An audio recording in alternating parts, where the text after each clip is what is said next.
So now I'm going to discuss and ask this question from you about, I believe there is this medical officers task force for middle grade and you're the chairperson. So we need to know what it is about this task force and what are your objectives and why this task force was brought into prominence in this current situation. Yes, actually, this topic also something new to the society, and I think it's also to the media. Yeah. This is not a new problem or new crisis, but this was there inside the medical field since 2008. You will be surprised. Yeah. This is 2025. Exactly. A crisis which is not properly addressed and solved for about 17 years. But we noticed few changes. Yeah. Not we, the whole country. For the first time, the health ministry is headed by two doctors. Yes, one is very experienced in administration as a full-time politician, and the other one is very experienced as a practicing doctor. So therefore, we observed this change, and we thought this is the best time to address this issue and get some solution. That's why we started this formulated this association or this group of doctors to address this crisis. For that, I have to give you some details. Yes, please. So currently Sri Lanka has about 20,000 doctors in the government sector, roughly. And there are no proper data, but the number of specialists is around 2,000. So that is the rough value which is available at the moment. So one of the biggest crises in our health sector is lack of adequate number of specialists to treat our people. So on the other side, we have 23 million people in our country. And on the other side, we have the service called health. Yeah, in Sri Lankan constitution, we do not identify access to health as a fundamental right, but through human right declaration as well as WHO concepts to which we have signed, we have indirectly identified access to health as a basic or fundamental need. So although it is not included in Article 10 to 14 in Chapter 3, which are the fundamental rights, in Article 15, they say even the government can put hold on other fundamental rights to protect the health. So indirectly, even our constitution accept the public health is an important matter. So you have our people, which is 23 million. On the other side, we have this important service. And the both health sector and the government and public accept that there is a crisis.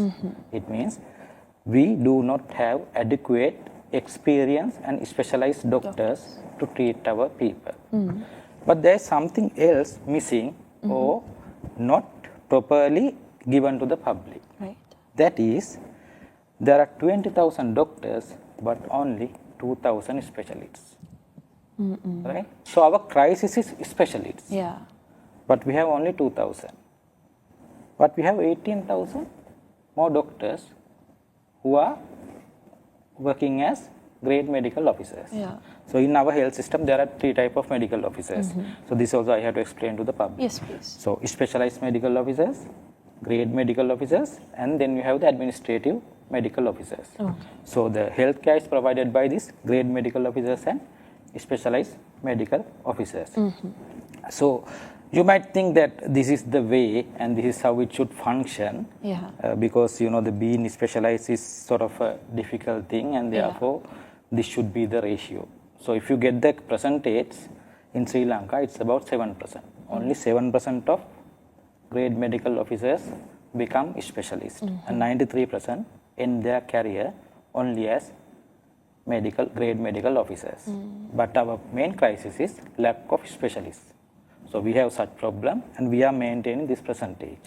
But our health system is mainly based on United Kingdom or the England health system.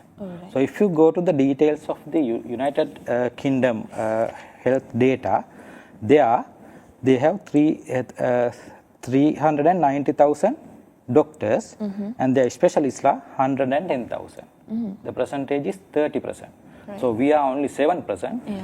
They have a better system, Yeah.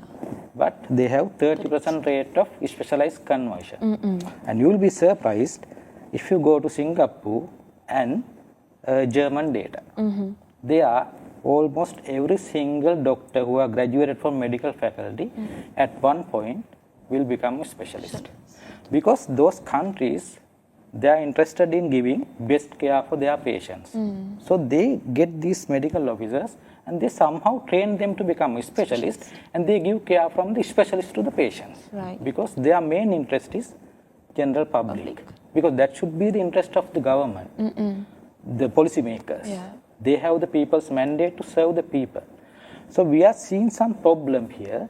I know, because as this is the first time that I am speaking to the media, Yeah. I have to, be within certain limits. Yes. But this is the data which no one can ignore. So even UK, they have 30% specialists, and certain countries, especially Germany and Singapore, almost 100% doctors become specialists.